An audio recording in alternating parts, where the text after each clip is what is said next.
السلام علیکم ورحمۃ اللہ وبرکاتہ۔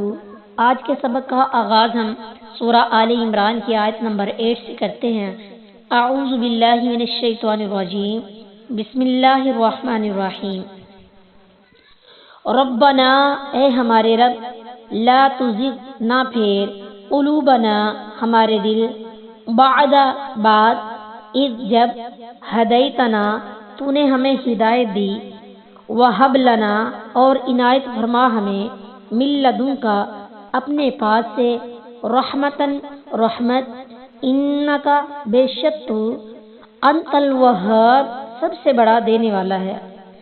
اے ہمارے رب، ہمارے دل ٹیڑھے نہ کر اس کے بعد کہ تو نے ہمیں ہدایت دی اور ہمیں اپنے پاس سے رحمت عطا فرما، بے شک تو ہی بے حد عطا کرنے والا ہے۔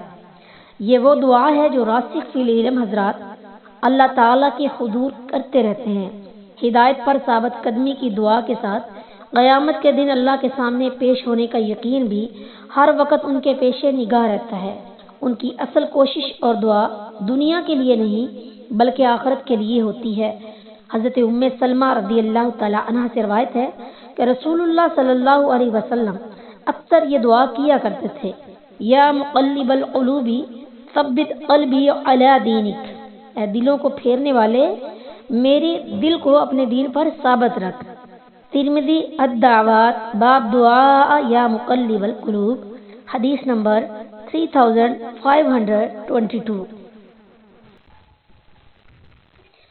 ربنا، اے ہمارے رب، انکا، بے شک تو، جامع الناس، جمع کرنے والا ہے لوگوں کو، لیوم، اس دن، لا ریبہ، نہیں ہے شک، فیہ، اس میں، ان اللہ، بے شک اللہ تعالی، لا یخلف المعاد، نہیں خلاف کرتا اپنے وعدے کو۔ اے ہمارے رب، بے شک تو سب لوگوں کو اس دن کے لیے جمع کرنے والا ہے جس میں کوئی شک نہیں، بے شک اللہ وعدے کی خلاف ورزی نہیں کرتا۔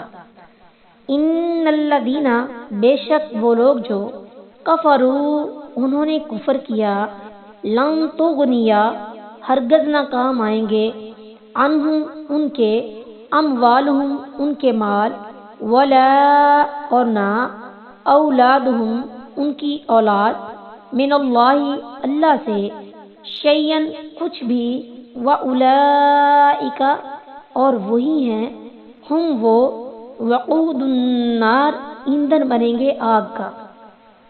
بے شک جن لوگوں نے کفر کیا ان کے مال اور ان کی اولاد انہیں اللہ کی پکڑ سے ہرگز کچھ کام نہ آئیں گے اور وہی آگ کا ایندھن ہے۔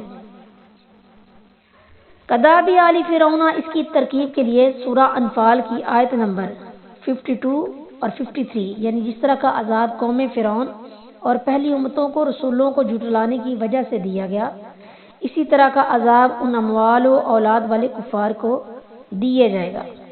یہاں ان کفار سے مراد وفد نجران، یہود، مشرکین عرب اور دوسرے تمام کفار بھی ہو سکتے ہیں۔